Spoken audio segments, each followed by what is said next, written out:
Hey everyone, and welcome to my RAKAN guide. RAKAN is strong, very fun, and I have played him on and off since release in Season 7. This season, I am boasting a 71% win rate on my Challenger main and a 100% win rate on my Diamond Smurf.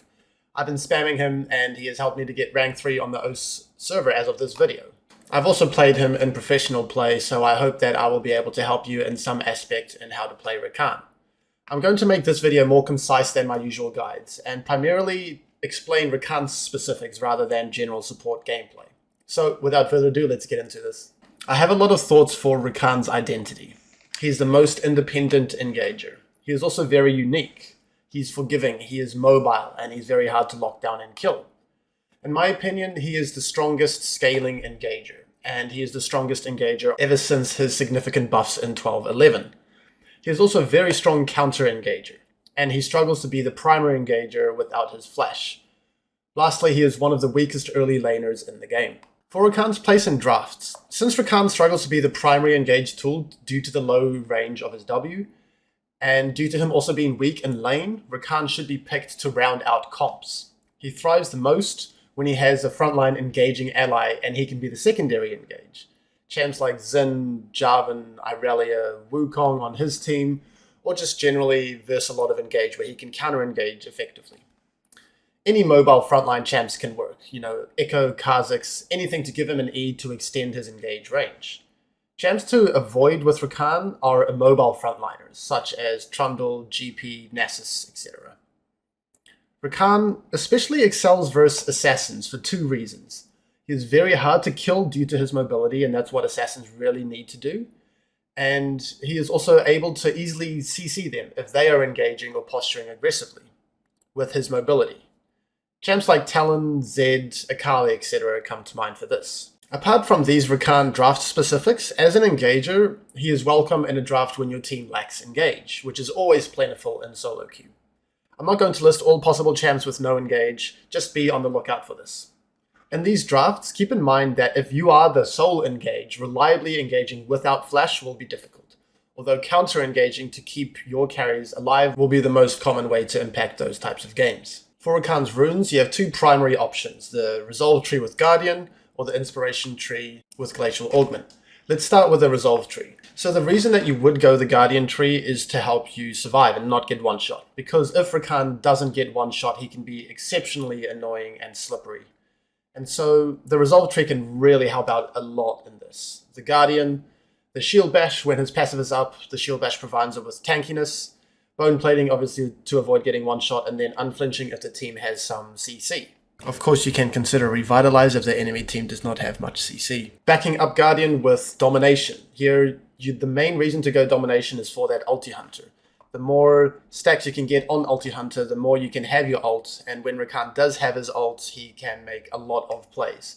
It is also a long cooldown, so long cooldown ults get extra value from Ultimate Hunter, as it removes more seconds from the ult. Since RAKAN is quite mobile and independent, you can afford to go Zombie Wards.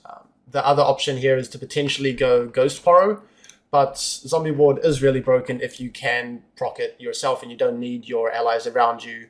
So you'll be able to find some time in solo queue to clear out wards yourself and have your W or potentially your E to get out of sticky situations. In very rare situations, you can consider Inspiration to back up Resolve, and this would only be if you really want that stopwatch, and then you can back it up with Cosmic Insight to give you flash CDR, because your ult and your flash are incredibly important cooldowns for RAKAN. This is only going to be necessary if you are versus champions that get cucked by stopwatch. Champs like Pyke, Karthus, Zed, maybe Fizz, maybe even Vlad. If there are 2 to 3 of those champs on a team, then you can start to consider stopwatch. However, having that uptime on your ult, and especially being able to clear a lot of wards with Zombie Ward and solo queue, is going to be favorable for a lot of situations. The Glacial Augment path is when you don't deem it necessary to go Guardian to stay alive. Maybe you are versus a very low damage comp, or maybe you are versus a comp where they struggle to reliably put damage onto you. Let's say you're versus a Jarvan, who you can easily dodge his damage. Let's say you're versus a lot of single target bursts, like Assassins, Zed, or Talon, and they have to focus one of your allies. Just ask yourself if you feel like it's necessary for you to have the Guardian and the Resolve tree in order to stay alive. And in my experience, I have found myself taking Guardian maybe 7 times out of 10, although Glacial is a pretty good line for Rakan to go. The extra lockdown can help a lot in lanes where you don't need the survivability. Glacial always scales really well into the mid to late. And having access to Cosmic for his flash cooldown goes a long way as well. So having Cosmic and having Ulti Hunter can really help his uptime in the mid to late game to be proactive. If you do go the Glacial tree, I recommend going Stopwatch, as you can always find a bait or a dive, even if Stopwatch doesn't inherently counter the enemy's comp. And then you want to either go Futures Market or Dematerializer. I typically go Futures Market so that I can get my tier 2 boots and my Mythic online as fast as possible, as those are both huge spikes for Rakan, and then of course the Cosmic for the flash cooldown reduction. Backed up with the Domination, the Zombie Ward, and the Ulti Hunter as usual. If you're not quite sure which tree to go, I would recommend just to default to the Resolve tree to make sure that you stay alive and that you can be as annoying as possible. For the Rune Shards, I have experimented a little bit with cooldown reduction, Adaptive Force, and Armor. I have preferred double Adaptive Force and Armor as his passive shield. It scales with AP, he has a lot of AP ratios. And the thing about Rakan is that you want to stack a lot of ability haste. So the more ability haste that you build on top of that, it has a depreciating value. So I would recommend to go double Adaptive Force and then either Armor or Magic Resist, whatever is the most valuable at that comp. Okay, moving on to items, and here there is a bit of a toss-up between Relic and Spell Thieves. Because of Rakan's really weak early laning phase, Spell Thieves can be quite tricky to proc. However, with a few tips and tricks that I will share with you, you can go Spell Thieves the more comfortable that you get with Rakan. Relic, there is always going to be a solid argument for Relic, as he has low mana costs, and being able to reliably generate gold can go a long way. However, as the game goes on, having that mana regen and more AP from the Spell Thieves line can help Rakan a lot. Moving on to boots, as always, you should rush tier 2 boots after your starting item, and here you want to go Lucidity boots 9 times out of 10. The cooldown reduction for his ult and his flash is so important. And you can make a fringe case argument for Merc Treads if there is a lot of CC and you really do need that tenacity to survive. You should never need Tabis. If you're versus a lot of AD champs, they're typically going to struggle to lock you down anyway and go Lucidity in those situations. And then for the Mythic, you want to go Shirelia's 10 out of 10 times. This gives you, once again, ability haste, very important. And it is so easy for Rakan to apply with his Q and with 2 of his E's. And the move speed is invaluable for his W and his R. Then we're going to move on to situational items. Rakan, he is an extremely flexible itemizer for the second item and onwards. You can build Engager and Enchanter items. Ask yourself if there are 2 to 3 reasons to build an item, such as Frozen Heart, being able to stop auto attackers that are close range for the enemy, Putrefier if there are significant sources of healing on the enemy team, Ardent Sensor if there are champions that have on hit and scale with attack speed on your team. You can also consider Zeke's if you have a high attack speed ally, such as Twitch or Callista, Aphelios, etc. Filler items are Knight's Vow and Redemption. I want to place special emphasis on getting Vigilant Wardstone at level 13 to continue to stack cooldown reduction to be able to ult as many times as possible. As long as you're building cooldown reduction on Rakan, you're going to be in a pretty good spot. I just want to mention here that Zhonya's is unnecessary, as his W is a low cooldown already and he has the mobility from E to be able to get out and then get back in once it comes back up again. Moving on to abilities, here you always want to max W and then E and then Q. The variation comes in the early levels. Most times, level 1 you want to start W. In some tough lanes where you need a sack and you need to stay healthy, you can start E or maybe even consider Q. But for the most part, you want to have that W. And then at level 2, ask yourself what you need. Do you need Q to sustain yourselves up? Do you want to have E to have more mobility and 2v2 presence, maybe if you have some kill threat? And for the most time, you are going to want to have Q to sustain yourselves up due to his weak early lane. But maxing that W, getting that extra damage, and the cooldown reduction on it is very important for Rakan. Moving on to lane synergies, you practically don't care about your ADC pick at all as Rakan. You synergize mostly with top and jungle picks and to round out comps. You can function perfectly fine with every ADC in the game. I will give a couple special shoutouts though. Obviously, we have to mention Xayah. She allows you to take aggressive level 1 trades with your W alongside their unique synergies in terms of fast basing. Twitch is also worthy of a mention to give you a surprise E off of Twitch's stealth, and for those big 2v2 wombos post level 6, as he is a great utilizer of Zeke's. And he is also happy to sack early lane. Moving on to lane counters, so champs that Rakan struggles to verse in lane. The best champs are scaling enchanters to pick into him, as you can get a free laning phase. Champs like Zillion, Renata, Janna. Bard also appreciates the free laning phase versus Rakan. And then in terms of ADCs, Israel being hard to lock down is annoying, as Rakan does want to have those opportunities to find engages.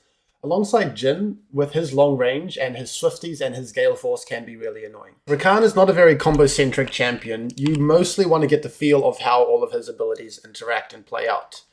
So there are going to be a few combos that I'm going to talk about that you're going to likely use a lot in your games. The first one is R and then flash W. This one is pretty straightforward. Just remember that you can't R and then instantly flash W. There is a 0.5 second lockout time before you can ult and then either W or flash. So maybe this means that you have to R in fog and then you can flash W. The next combo that you want to do is R and then flash and then W. So this is one way that you can go about it. You can R, flash W. And then the other one is that you can R and run at them and then flash on top of them and then W. And this just makes sure that they have no way to escape your combo. If the enemy is mobile or has flash, then they can potentially flash your combo here. But if you run at them with your R and then they don't flash, then you can flash on them and W. And if you run at them with your R and then they get scared and then they flash over here, then you can flash W them there, right? Okay. And then this is not really a combo, but just using your E to extend the range of your engage. So this would just be like maybe you can ult before you press the E and then you can E over and then flash W. Just get into practice tool, chuck a bunch of ally and target dummies around and start to play around. The last combo that I want to talk about is just the basic laning combo, where you W in, you auto attack, and then you Q and then you E away. And so the auto attack is really important, especially when you go in that Guardian tree and you do have Shield Bash. It's also important when you have Spell Thief so that you can proc all 3 Spell Thieves in a trade. And then you hit your Q and then you can give it to your ally with your E. So we'll just do that one more time. W in, auto Q, and then bring the Q back to your ally. The early game section for this video is going to mainly focus on the Rakan specifics. For how to lane in general, I would advise you to check out my Engager guide in the early game. The link is going to be in the description below. Otherwise, let's just jump straight into it. And what you're going to notice is that I'm trying to pressure from fog from the bushes and also to try and look for 2-man Ws. It's very hard to be proactive as Rakan just with a straight up W at level 1 unless you're getting a 2-man W or unless they're making the first move. And another thing that I want to mention is that Rakan, he typically has a very weak laning phase. And so what you typically want to do in the lane is to try and pressure from fog as much as you can and shove and play that war of attrition so that you can overwhelm the enemy with minions and that you don't have to deal with trading because that's his weakness in the very early levels. So just keep an eye out for that. But I see an option to get a 2-man W, and I did take Spell Thieves this game as well. So I'm going to be looking for some trades to proc my Spell Thieves, but also at the right time when they're grouped up like this. And then I'll be able to find that 2-man W. What should happen is that they spread one side on each lane, and then I don't find a W. I don't use W unless they start to posture really aggressively and use their cooldowns on Ezreal or something. Otherwise, I'll just be pressuring from fog, waiting until they misstep. But I find this, I weave an order in as well. I get to proc my Shield Bash. So whenever you do W in, make sure that you do auto attack as well for that Shield Bash proc. Let's keep going. So I'm pressuring from fog, looking to harass when possible. And this is just a really good pace for Rakan so far. Getting prior winning early lane is a huge win for him. So I take Q level 2 just to proc my Spell Thieves and to poke around. I'm not expecting to be able to W in towards their tower. And on this window, I am worried about the enemy jungle, the Shaco, because my jungler was forced away. And I'm perfectly fine just to wait until we get some more info on the Shaco. And so we see Shaco top, and you can see my initial An immediate response here is to try and once again control the bushes and try to maintain prio. You can see I'm looking for autos whenever possible. If I were to just let this shove into us, then we would have no 2v2 threat.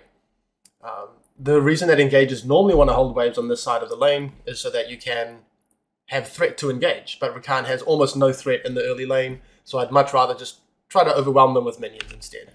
And so here I'm taking a bit of a neutral trade solely because I have Spell Thieves and I want to get my procs off. As you can see, I have 3 Spell Thieves procs. And so if I had Relic Shield, I wouldn't look for this trade. Just Wing straight up on one person, always a bit risky. But I'm able to proc my Spell Thieves and find a Q on the back end. And all the while we're maintaining prio. And so this is the type of laning phase that you want to look for Rakan. A boring laning phase is a good laning phase. Just get prio, proc your support item as much as you can, and wait until your jungler is on your side of the map. Because this easily could have been Volibear clearing down, and then on a window around this time, we could have instead let it freeze over here with our Volibear ganking, and then we can use his proximity to find something. Instead, we're just playing out the 2v2 as well as possible. And so here are my ADC bases, and so I'm going to hang around and try to delay their tempo, or at least force them to crash the wave in here. So this is just a bit of wave management. I'm going to look to crash the next stacking bot wave. Nothing too Rakan specific here, so I'm just going to speed this up a bit. Okay, and we come out of base.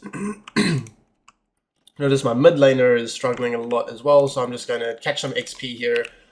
And this is where Rakan is quite unique. Rakan's level 4, his level 5, his level 6 are all, even his level 7 as well, they're all really big spikes. Every extra point in W makes his laning and engaging that much scarier. It reduces the cooldown, it increases the damage, so you can potentially get 2 Ws off, your 2-step can be faster. And so I am prioritizing a little bit of experience moving towards mid there, which is not something that I usually advocate for. We're going to move back down here. Catch the stacking wave. And here's something, this is another Spell Thief specific trade, I would say. Especially when you post level 3. You can look to W in, auto and Q, and then E out very safely. And I have my 3 Spell Thief stacks, so that's what I'm going to look to do. I do exactly that, W, auto, Q, and then E back out. And so now that I'm level 5, I'm really confident in looking for those just isolated Ws. And that's something that we're going to notice here. So Twitch is trying to crash the wave. I'm level 5. I took an initial chunk on him, so that was maybe step 1 of the 2-step process. For those of you who don't know, the 2-step process is where you engage twice. So the first engage, you blow their cooldowns, you chunk them, and then the second engage, you try to commit. And so here's the second engage. I'm trying to commit. So I W in, and this is where you'll see this W that just wouldn't happen in the early levels. I'm much more confident to find that W and then hang around and look for a really aggressive 2v2 trade. So we get a big chunk on them. I use my Ignite, Lulu uses her Exhaust. And here's my jungler. And so we force the flash. Okay. So the typical pace of an early game should be that Rakan finds windows to link with his jungler when the jungler is on the bot side of the map, typically from like level 5 and onwards, and then look to pressure through your jungler. However, this game, the jungler was very far behind, and so this is our first like real window to pressure the map. And so we're coming out on the map at the same time, and I'm going to look to control bot river with the jungler, stay in fog, make sure all of this is fog. Pressuring mid, pressuring bot. If an opportunity presents itself anywhere, then we will look to take that opportunity. And so we see Shake over here. I initiate my ult in fog, and then I W, and it gives him almost no time to react. And so this is just a pretty straightforward kill.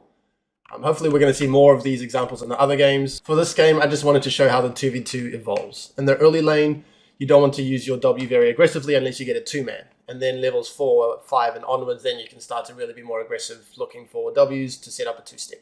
I want to show a game where the early game is a lot more fast-paced. And this is something that you can do as Rakan. You can W over for level 1 invade. I'm telling them to stay in the bush. And then you wait for your W cooldown to come back up. And then if someone is spreading over here, you can engage on them. If not, you can just invade naturally.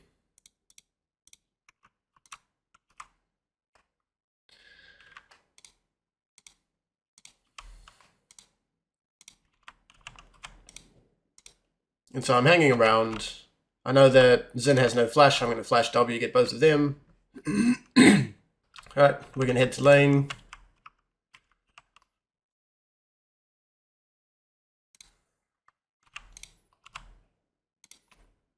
And I'm once again trying to look for a 2-man W once Ezreal gets back into the lane. I also took Spell Thieves this game, so some neutral trades I don't mind too much, especially when I have 3 Spell Thieves.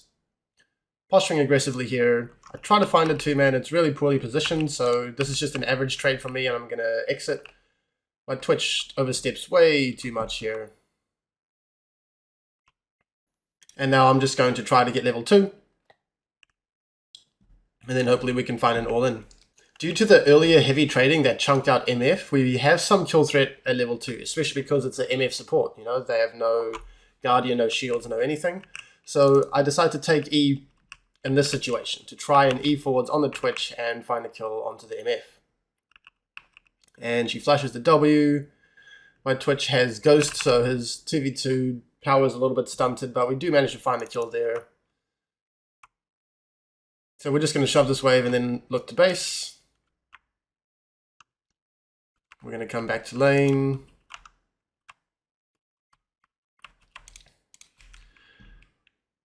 And here, I'm level 3, so I'm Eing forwards to try and find a W if they're out of position. If they're not in my W range, I'm not going to W.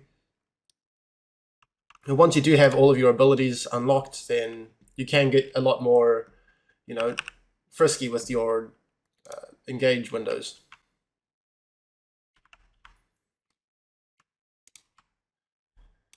Okay, so I'm going to wait for my E to come back up, and then I can potentially look for Ws like this, and then if I wanted to, I could E out, or I can just hang around here and try to force a heavier trade.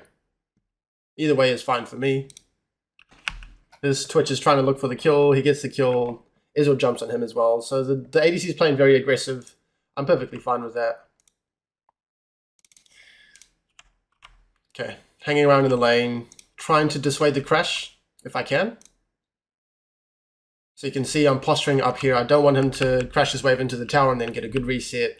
I also know that Twitch is just around the corner, so I'm going to force Ezreal's E, pretend I'm kind of backing off, and then here comes Twitch, and we force both of his sums, which is very important.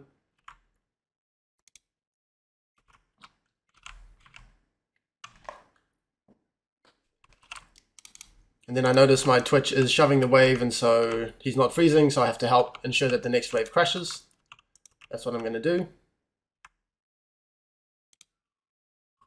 This is the general pace of game with Rakan, where you're level 5 and your jungler's on your side of the map, and then you can link up with your jungler and look to make something happen. Whether that is ganking on a bot wave, or just ganking a mid wave, doing a neutral, counter jungling, anything.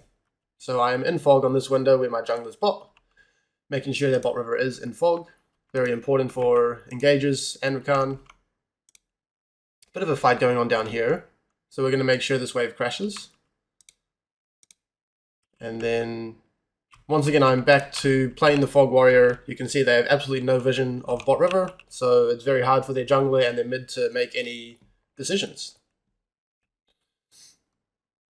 And so I notice Xin on a camp over here, and then I'm going to look to initiate. We force Xin's ult, and we get his flash. And this is just a really good fight for us to be a part of. The result is bad because we played it really poorly on the back end, but this is just the general window that you want to be on the lookout for as Rakan. Post level 5, when your jungler's on your side of the map, look to pressure with them. In this game, I wanted to show the Xayah Rakan strength. So Xayah Rakan, this is a lane where you actually can be really proactive and aggressive with your W's level 1 because of Xayah's W, giving you a lot of all-in threat. So let's jump into it. I don't have to be reactive here. I don't have to only look for two-man Ws. I noticed that Renata uses her E, and this gives me more than enough opportunity to look for a W onto the Jin, get a really heavy trade off here. This is a great step one. My Zaya steps a little bit too far forwards, but if we get level 2 first, then we can really threaten this Jin. However, Jin does have a lot of wave clear, so I force his flash at level 2. And then I notice that there is an all-in going on here. For some reason, my Zaya flashes away, but that's not in my control. I'm just going to go with the flow as well as possible. And in this type of situation, when there is more of an all-in lurking, then the E is going to be much better than the Q. And so the Shaco shows up. We're going to get a couple free kills over here.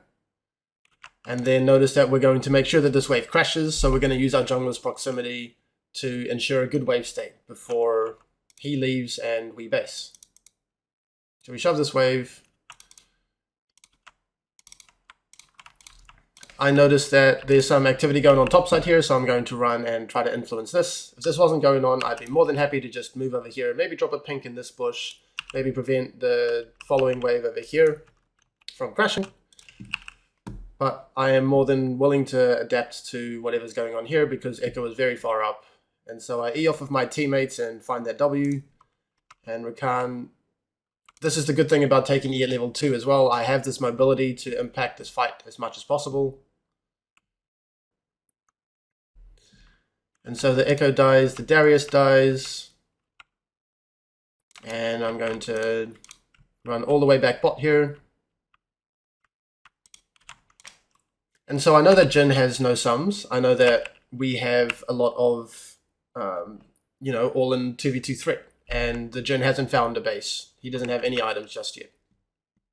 So I'm going to aggressively posture and then wait until I have a two-man W. I could have looked for a one-man W onto the Jin and then have a pretty solid trade. But if I am able to find that two-man, of course I'm going to look to do that as well. So I pretend that I'm backing off for a second, and then they move forwards, and then I'm able to get a two-man W. And here I'm just moving I'm trying to move unpredictably to dodge the Renata Q or the Jin W. And so this is just a fantastic one step. Step one of the two-step process. They're very chunked out. Next time I have my W, I am going to, look to all in them if they're in range. And so I'm pressuring from fog, as you can see. Not allowing my low range to be punished very easily. And if they ever step too far up, I'm going to find that W. Otherwise, maintaining prior, I'm more than happy to do that as well. We see Echo ganking. I'm going to W the Echo. I'm going to E, make sure that both of my E's give maximum shield value. I'm going to Q to top us up as well.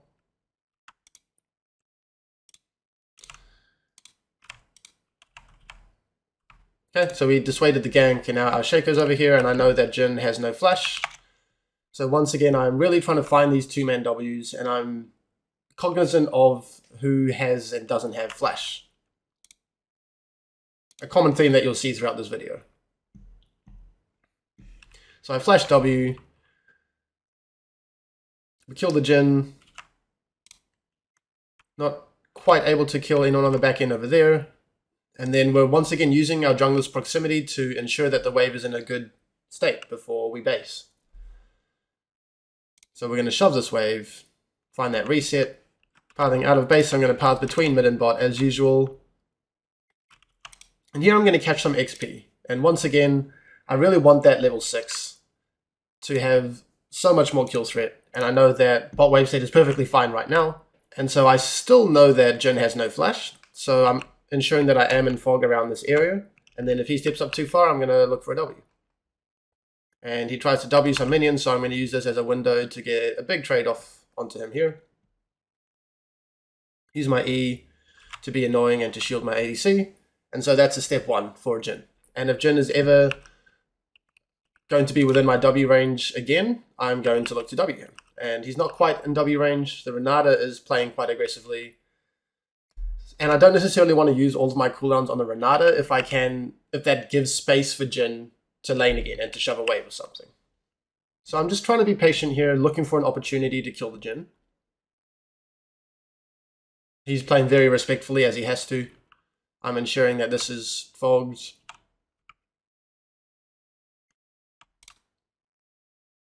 I'm going to block the Jin's W to try to W the cannon over there. So frozen wave state over here. Jhin is chunked. Great spot for us to be in.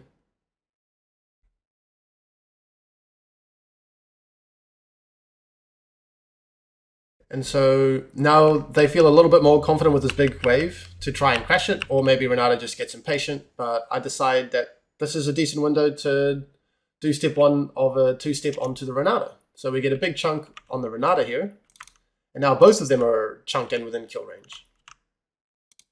And notice the trades that I take. I don't hang around, I don't take more damage than I absolutely have to. I'm very healthy, they're not very healthy. And so all of this pressure has kind of forced Echo to try and relieve some pressure down here. And any type of fight that we are going to take here is going to be good for us because they're so chunked, right? And I just hit level 6, so my EXP was accelerated, you know, from the kills that we've been getting and from a bit of that mid-wave EXP. And so I'm just going to ult, and we get Jin's flash, we kill Renata, and that's huge. And you can be damn sure that I am timing the Jin's flash here, because he had to flash my ult over here, and then you can just notice on the back end I use all of this extra move speed to charm him as well, just in case that'll lead to something. But now I know for the next 5 minutes Jhin has no flash. So we're just going to speed this up a little bit. And they end up dying on the back end. They didn't need to. I don't care if they did or didn't. But we're going to get a plate, find a base, and now I'm really going to look to punish Jhin because he's in such a bad spot. He has a bad wave state. He has no flash. Unfortunately, I can't get to this top fight in time, so I know that this exposes Jhin because Renata showed top side. So I'm just pinging that I'm going to dive. I don't care if Xayah can crash his wave or not. I'm just going to straight up dive him. I'm level 6, so I'm ulting for that move speed. I know he has no flash. I'm just going to ult W him here. Pretty straightforward. She wastes flash as well. Whatever.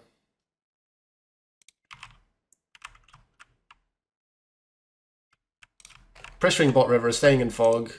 My jungler is top side, so that's his decision. If he was bot side, I would look to, you know, counter jungle or kill Jhin on his return to lane. Hovering around mid to see if I can get something done here. And whenever the enemy jungle is bot, he can just do absolutely nothing. Because the earlier spots, our wave and our HP was in a better state than the enemies, and we're just very hard to kill in general. And whenever our jungle is bot, we are able to find something.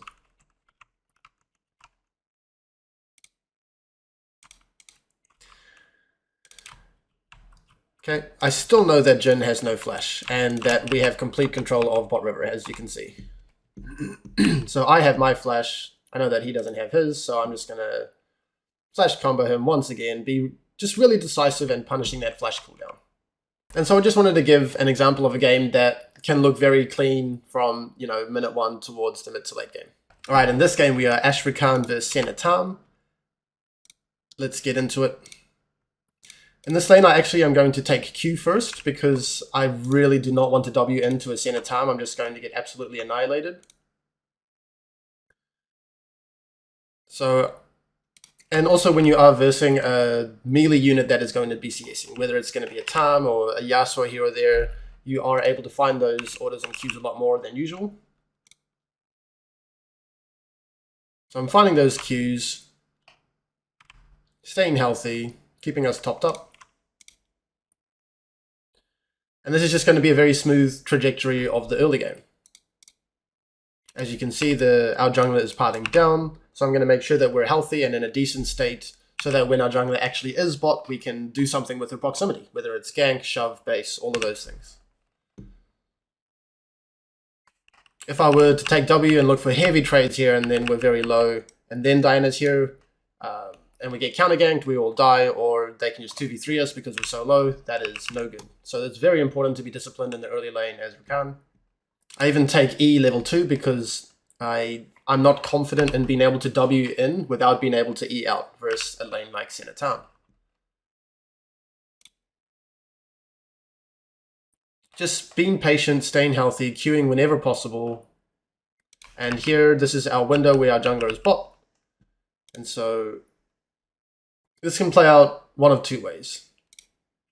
Either they respect our jungler being bot, and then they allow us to shove and get a good wave state from crashing and basing, or they don't respect the gank, and then we can do both, right? We can kill them or force sums and get the crash in the base. Either way, we're going to use our jungler's proximity. So they step too far forwards, and we're going to get a bit of a chunk here. Get a chunk, get some cooldowns, but the most important thing is that we're going to leave the lane in a good wave state. Shoves us out, and then we can decide what we want to do from here. Since their bot lane is so chunked, we can potentially even hang around in the 2v2 longer, shove another wave. So I have no idea what our jungler is trying to do over here. What we want is just to crash this wave in base, but Diana's randomly Eing in and just inting. So the center flash is over, and we're able to get a return kill there. At least we know that center has no flash, and at least we have a good wave state.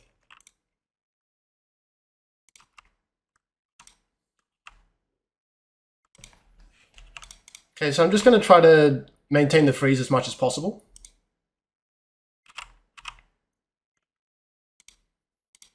Looking to proc my spell thieves. Trying to prevent the Tom from getting a free base as well, as he hasn't based. And now I am level 4, so I do have 2 points in W. So I'm much more willing to look for these Ws forwards, especially because I also can E out afterwards. And I know that center has no flash. So I notice a window to potentially get a double W. You can see my intent here. If that was a double W, that would have been even better. However, let's just have a look at why this trade went so well. It's very low risk, first of all, because I can always just E out. Tom just used his Q. This is very close to being a double W, but we catch the center, and we're able to get a big chunk off. And so we know that center has no flash, and this is just a fantastic spot for our 2v2 lane to be in.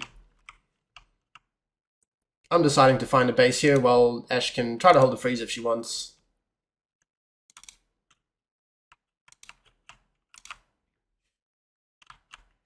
And then I'm going to use this window to pressure bot river, stay in fog, and force an advantage mid. Whether I can force her flash or her ult or even a chunk, whatever. Anything is good because our Ash has a freeze for the meanwhile. So I know that Ahri wants to go for the cannon. I'm just going to W her. Yasuo's going to ult, and so we're going to force her ult and get a big chunk, very worth. Going to move back down towards bot, ensure that bot river is in fog as much as possible. Making sure bot river is in fog over here. And then I know that center has no flash, so I'm going to threaten to loop around from this side. And let's see what we can make happen. So unfortunately my Diana gets W'd by the center, and now I'm looking to W onto the center. Unfortunately, Tom just eats her. So we force some cooldowns, get some chunks, but once again we're going to leave the lane in a good wave state, and now I'm going to be pathing up. I should have passed up here a lot faster, but here is a fight that we can see where if it is very, in your face, short ranged fighting, and I can E onto someone and really start to turn the fight, then yeah, these fights are perfect. It's a bit of a misconception that Rakan has to find these big multi-man initiations, like primary engages. He's great at counter engaging, being that secondary engage. And so Yasuo is in amongst all of them, and they're all short range, so I can E and then charm them and then find the W afterwards. And this is just a very easy fight for Rakan to help in. We're just going to skip forwards a bit here and have a look at what you can do in a heavy kill threat lane like a Samira.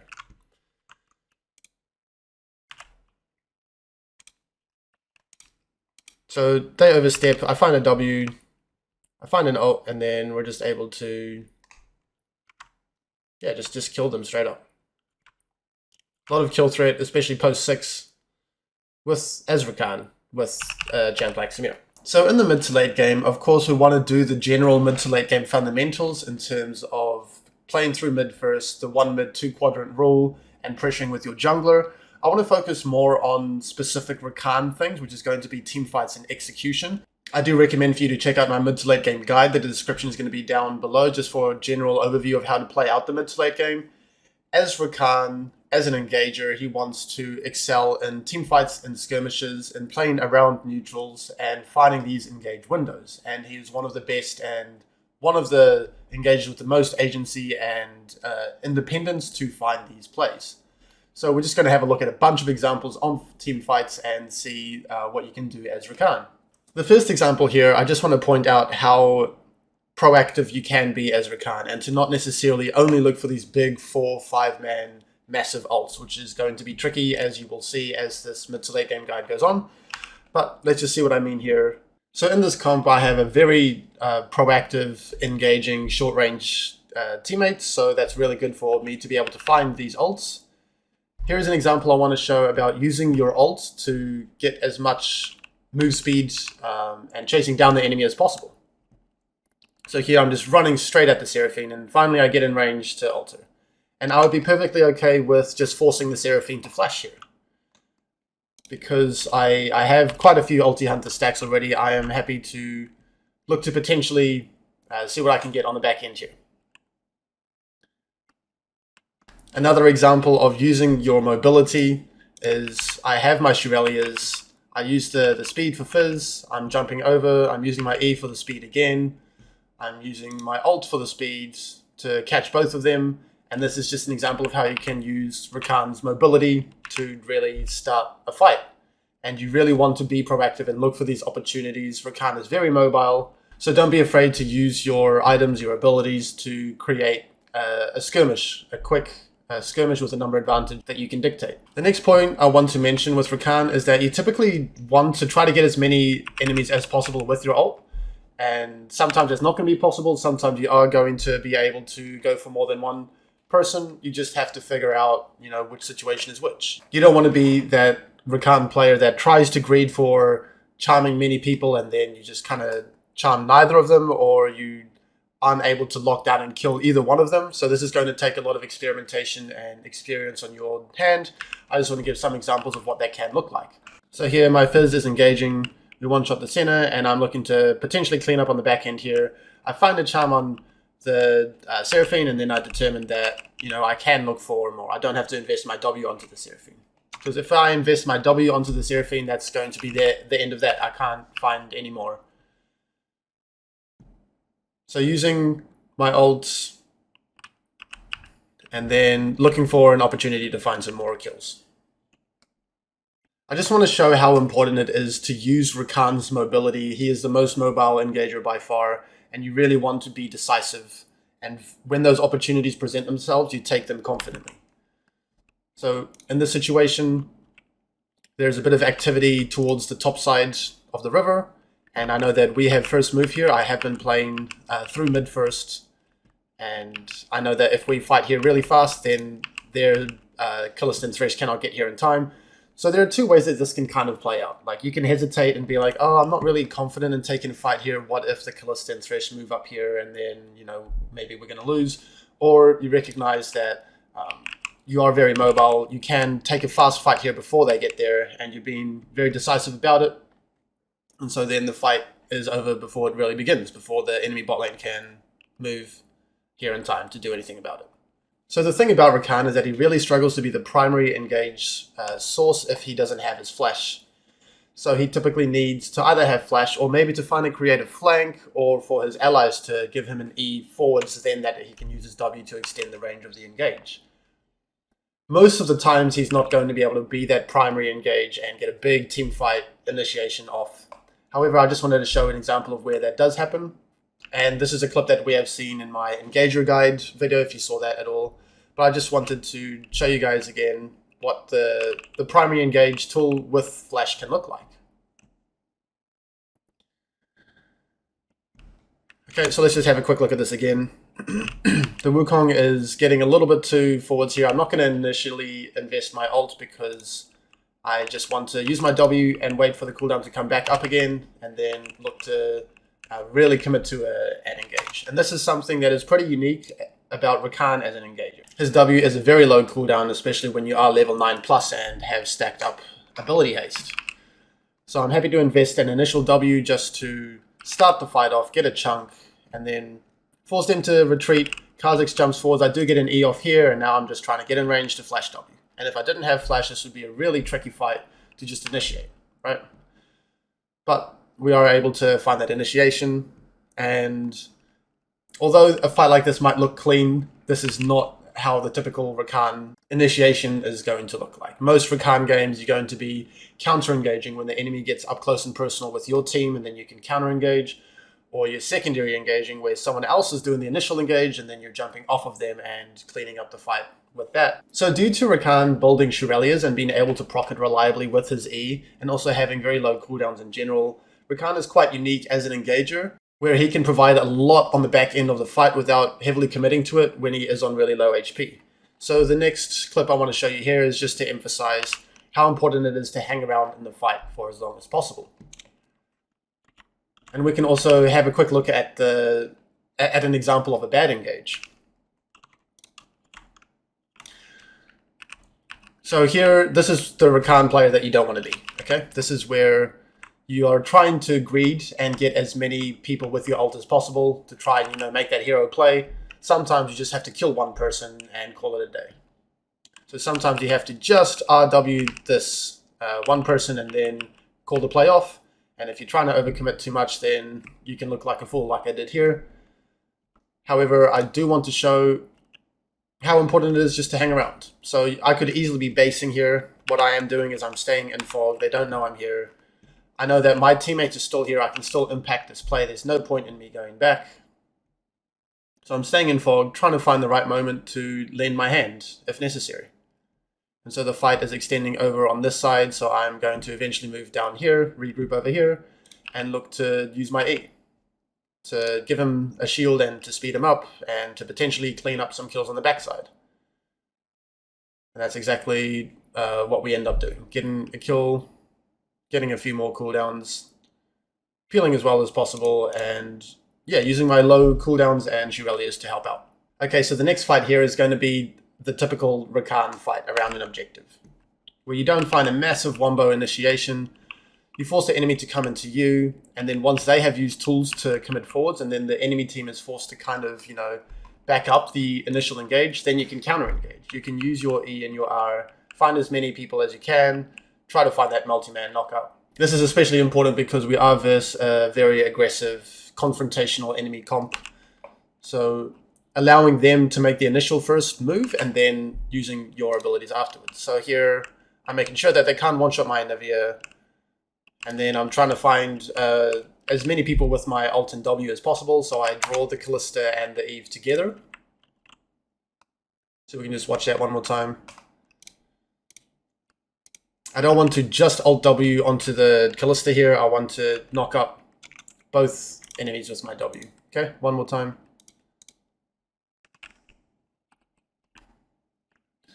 Charm the Callista and then RW onto the Eve, and that's going to take a bit of practice to make sure that they're both lined up in the ult. And then on the back end of this fight, I can just help chase down the enemies with my Jax, and we eventually pick up some kills there. The next clip here, this is exactly what Rakan wants in the mid to late game to set up for an objective and create those team fights. I just want to show that a clip where you can potentially find a flank and to also be as annoying as possible because you are so mobile. So we're doing mid first here, we're getting the mid wave. And then I'm just trying to buy some time and space for my team to do the dragon. I'm confident in being able to run away with my W and potentially an E if I need to. And then there's going to be a bit of a team fight on the back end here. And so I don't have my E up. So I don't have my E, I don't have my flash. So it's going to be very hard for me just to be the primary initiation tool in the front to back because my W is such a short range. So I found a pocket of fog and I am finding an opportunity for a flank when they move up, and I can get a 2-man ult. And so, you know, I get a couple carries with my ult and all is good. Let's say that I was positioning with my team here and I allowed them to walk in here for free and I do have my E up, then I can potentially look to engage from the front. I could wait for my Viego or my Gragas to move forwards here, and then I can E off of them here, E and then ult here. Same thing. I just wanted to show if you don't have your E, if you don't have your flash, you can potentially look for a flank. So in this game here, I just want to show you the benefit of being decisive, okay? We see the Jinx up here by herself. I am confident in being able to ult at her, press my Shirelias, and then whatever happens, happens. You know, I'm going to get something out of this. I'm going to get her cleanse, or I'm going to get her flash, or we're going to kill her. I really don't care what happens. I know that something is going to happen. And this is very important as Rakan. If you are decisive, if you trade your cooldowns for enemy cooldowns, then a lot of times you're going to come out ahead. A lot of Rakan's strength is that he can't get locked down, and he is so hard to kill. And so even if you don't find these massive engages, you're always there to back up your team. You're never the one to get caught out. You're confident in using your mobility and finding skirmishes and pulling the trigger and knowing that you have the E to potentially disengage. And what's going to come from being confident with your engage windows is forcing enemy cooldowns and then waiting until you have your ult back up, or even you have your W back up, and punishing the enemy cooldowns. So timing flashes and punishing them is going to be a huge window in the mid to late game for you to punish. Just be ready to capitalize on enemies' mispositioning. So sometimes they're going to overextend in the side lane, like this. If he didn't extend in the side lane here, I would just control an objective or look to play around mid and wait for an opportunity to eventually present itself. As you can see, I am linking up with the jungler here. Someone is out of position in the side lane, and so we're going to kill them. Same clip, just a couple seconds later here. There's a fight in the mid lane. Using my E's to get to the fight as fast as possible, holding my W until the Eve uses her mobility spell, and then we kill her. But as you can see, I'm really confident in being able to fight and react to opportunities when they present themselves. I want to quickly talk about some common mistakes from Rakan and what I've learned from spamming him in recent times. Using E randomly when you don't need the mobility and the ally doesn't need the shield is one of them. Another one is valuing ult too highly and looking for epic 5-man combos where you can just take the skirmish confidently and find that 1 or 2-man pick. And also trying to be too smooth, not letting the ult move speed help you get in range. Sometimes you want to like E and then instantly W, but you don't have that time to use your move speed to get in close enough range to actually W. Alright, moving on to the 1%ers for Rakan. Here you can invade with your W. So let's say that your blue side junglers often typically spread around here. So what you can do is W over here and then wait in this bush in fog and then W on them here. Or even you can look to straight W over here and hit them if they're standing in here. Same exact thing applies for this side. You can W through the dragon pit, through here. They're spreading over here. You wait for your W to come back up again, and then you W them. Next point is to get 2 Shirelia's procs off of your E. So what happens if you E an ally and then instantly E them again? There is an internal cooldown on Shirelia's. And so what you want to do, as you can see, an ally can only be affected once every 4 seconds, and you have 5 seconds with your battle dance, with your E. So there is, if you use E and then wait until there's only 1 second left on the cooldown, and then you use it right before it comes back up, then both of those E's will give your ally the move speed from your Shirelias. This can be important in terms of being efficient from base.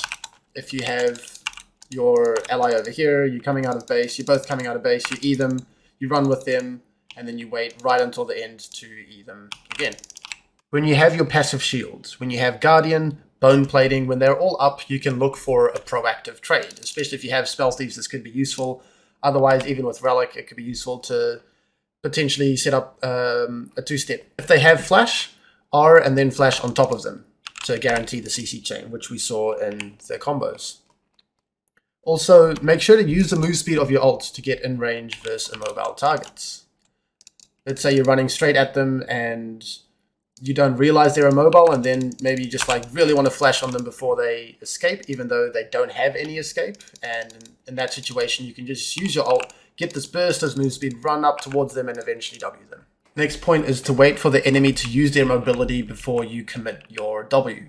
So here I'm ulting, I'm running at her, and if she flashes, then I'm going to W. I'm not going to W before she flashes because that gives her a chance of flashing my combo and therefore surviving. This is a strange one, but I want you guys to try to commit your W at blast cones. I'm going to play out this situation, and this is a situation that is going to happen more often than you think. People try to take a blast cone, you just put your W down here, and it doesn't matter if Rakan gets knocked away, you can quite often cancel them on their blast cone. Because the way that Rakan W works is that if he lands on the ground during the initial phase of his W, then the second portion is going to knock up no matter what. Only if you interrupt his initial dash will none of the knock up go through.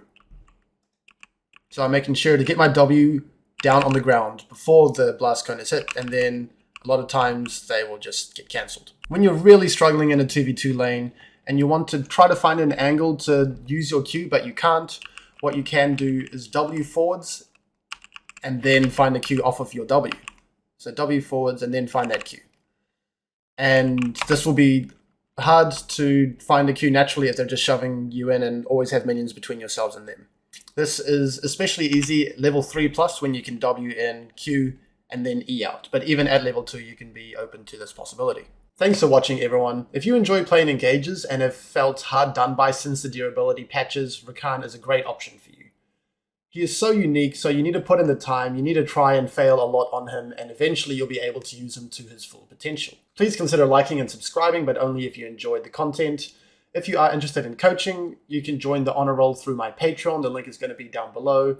As usual, for individual sessions as well, and my school support Discord, where we have a growing support community. Those are going to be linked below. Thanks for watching again, and goodbye.